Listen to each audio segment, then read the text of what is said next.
what is. Uma besikhuluma ngoprophecy, leli gama prophecy liqhamuka from igama lesHebrew. Igama lesHebrew elisho propheteia. Leli gama lisho to prophesy, liyisenzo to prophesy. And leli gama lisho to flow forth. And leli gama lisho ukuflowa njengamanzi from the spring. And leli gama liphinde futhi lisho to speak for another. So this proves ukuthi uma ngabe ungumprofeti noma ungumuntu prophetic, you don't speak for yourself, but you speak for another person. So ubani lo muntu ilo muntu esimbiza ngoNkulunkulu. So whenever you prophesy, I'll prophesy into ethandwa nguwe, but uprofeta into yalokuthumileyo. So prophecy is a supernatural revelation. It is a supernatural revelation. Ngamanye amazwi revelation iyisambulo esi-supernatural. So awukwazi uprofeta usenyameni, awukwazi uprofeta ngenyama, because prophecy is supernatural. It's supernatural and revelation. So whenever you are prophesying, operate ngaphansi kwesambulo, revelation, not isambulo the book, but isambulo, which is a revelation oyinikezwa uNkulunkulu. So prophecy futhi iyi-voice of God. Iyi-voice of God.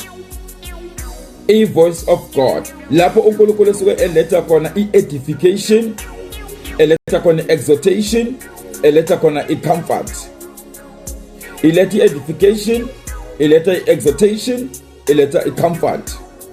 According to incwadi yesambulo 19 verse number 10, Revelation 19 verse number 10, prophecy, it is a testimony of Jesus Christ. A prophecy is a testimony of uJesu Kristu. So whenever you are prophesying, whenever you prophesy, you are testifying uJesus Christ. So a prophecy is not a prophecy uma ngabe ingezo testify uJesu Kristu. Mayifakazela uJesu Kristu. Whatever sukuyisho kumele iwele back ekwenze njani? Ekutestify uJesu.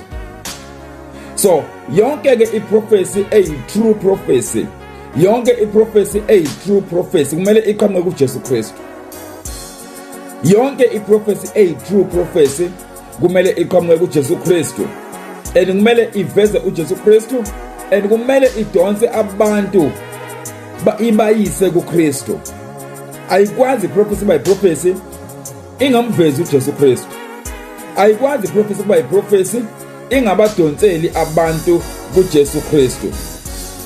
Kunento siyibiza nge-purpose of a gift of prophecy. What is a purpose ye-gift of prophecy? Yini inhloso yayo? Yini inhloso ye-gift of prophecy? Ngabe kusho ama-phone numbers? Ngabe kunema igama labantu? Ngabe kusho ukuthi ifridge igcwele? Yini inhloso ye-prophecy? Uma ngabe umuntu eprofeta, lowo muntu uma ngabe profeta makakhulume kubantu i-edification, makakhulume kubantu i-exhortation, makakhulume kubantu i-consolation. Sikhuluma ngani uma besikhuluma nge-edification? Masikhuluma nge-edification, yonke i-prophecy or i-prophetayo kumele i-build up. So in other words, each and every prophetic word olikhiphayo as umuntu prophetic, each and every prophetic word olikhiphayo as a prophecy, makube yizwi le-edification. Ngamanye amazwi you build up. Awukwazi ukhipha izwi lesiprofethi kodwa umuntu umlimaza. Ngamanye amazwi kumele umakhe umuntu maqeda kumprofeta. I-prophecy iyakha ayibhidlisi. So when you speak about prophecy, i-prophecy kumele yakhe, kumele ingabhidlisi. Number 2, exhortation. Exhortation means to call near. So each and every prophetic word mayisondeza abantu kuNkulunkulu. I-prophecy is not a prophecy because isondeza abantu kuNkulunkulu. Yes, I repeat, each and every prophecy mayisondeza abantu kuNkulunkulu. I-prophecy engamsondezi umuntu kuNkulunkulu is not a prophecy. I-prophecy mayisondeza abantu kuNkulunkulu ukuze ibe true prophecy. Number 3, i-prophecy mayibe ne-consolation. What do we mean mangabe sithi i-prophecy mayibe ne-consolation? I-prophecy mayiduduze, so each and every prophetic word malibe nalento yokucomforta. I-prophecy ayisiyona i-prophecy mangabe ngezocomforta. Awukhona ubuza manje uthi manje umprofeti uMadwe ke mangabe uthi kumele icomforte, uma ngabe ethi umuntu uNkulunkulu unshili yakhamfatha leyo nto. Unfortunately no. I-prophecy kumele isondeze abantu kuNkulunkulu. Ngamanye amazwi i-prophecy ayiletha amagama negative. I repeat, i-prophecy ayiletha amagama negative. Awukwazi ukuletha amagama negative bese uthi kade prophet. So awukwazi ukhipha amagama azomlimaza umuntu emshiye confused bese uthi kade prophet. As our prophet be dispensation number 6, which is the dispensation of grace, as our prophecy be dispensation number 6, which is a dispensation of grace, labo prophet ufuna mangawakipha amagama negative. Yes, of course, I will keep it negative as a prophet when you are prophesying.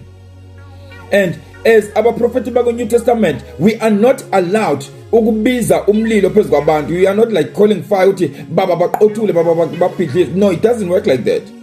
A prophecy of a new a prophecy of a New Testament is a prophecy comfortable. Iletha abantu kuNkulunkulu, iyaba builder up. We are our prophet by grace, not our prophet by judgment.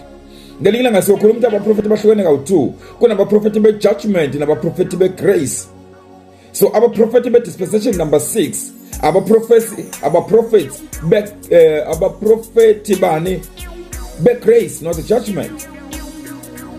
So we don't prophesy our problems, but we prophesy our solutions. We don't prophesy our problems, but we prophesy our answers. So we sileta ubest kubantu. As umuntu prophetic, umbuzo ufuna ukuzibuza wona ukuthi as you are prophesying, sewakha abantu abangaki? I repeat, as you are prophesying, so uvusa abantu abangaki? As you are prophesying, usu elevate abantu abangaki kuNkulunkulu? As you are a prophet of God, the highly anointed prophet of God, usu comfort abantu abangaki ngama prophecies akho, because each and every prophecy kumele yakhe, each and every prophecy kumele isondeze abantu kuNkulunkulu, each and every prophecy kumele ibe nokucomforta. Wena i-operator kanjani yakhe prophecy?